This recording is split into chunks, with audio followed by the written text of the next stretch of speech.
le métier de sociologue. C'est un métier, mais au sens ancien du terme, c'est-à-dire c'est un ensemble de savoir-faire et c'est un peu plus qu'une activité professionnelle.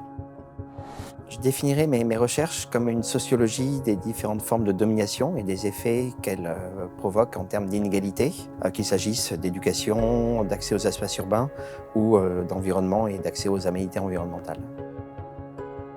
À la base, je suis prof de philo. J'ai toujours fait de la philosophie et des sciences sociales en même temps. Mais c'est ensuite le contact avec Pierre Bourdieu et son équipe qui m'a fait faire franchir le pas. Mais c'est à l'occasion d'un voyage en Bolivie. Il y a eu un événement qui m'a beaucoup marqué, qui était la guerre de l'eau à Cochabamba en 2000, contre des formes de privatisation de l'eau. Les inégalités d'accès aux services urbains et à l'eau en particulier sont un peu des indicateurs de toutes les autres formes d'inégalité.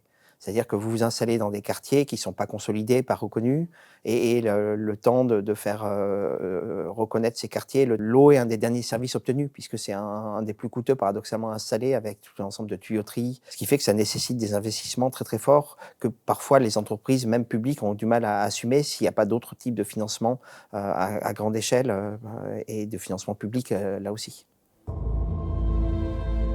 Donc j'ai commencé en Bolivie. Entre 2006 et 2010, j'ai eu un poste de pensionnaire à l'Institut français d'études andines.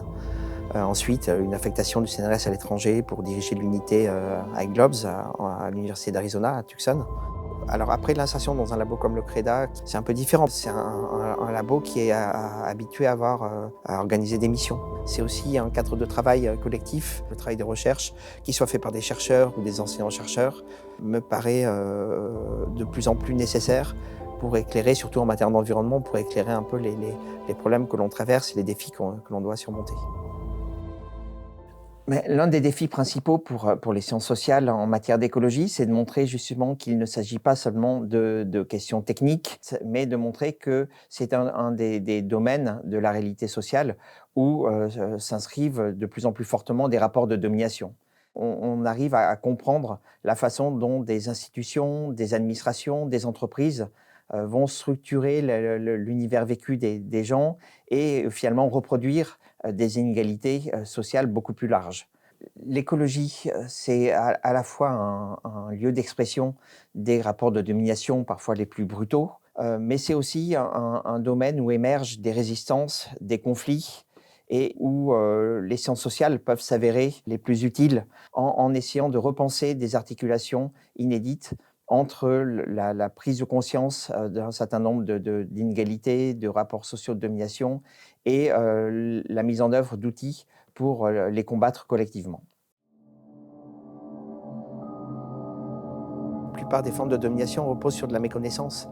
Et donc le travail, c'est pas forcément révéler aux autres, aux ignorants, ce qu'ils savent pas, c'est pas ça le problème, non. C'est d'essayer de mettre à disposition des outils. Et j'y crois profondément à cette dimension politique, que la sociologie et les sciences sociales en général peuvent contribuer à des formes d'éducation populaire. Et que l'éducation populaire, c'est une partie importante de la politique.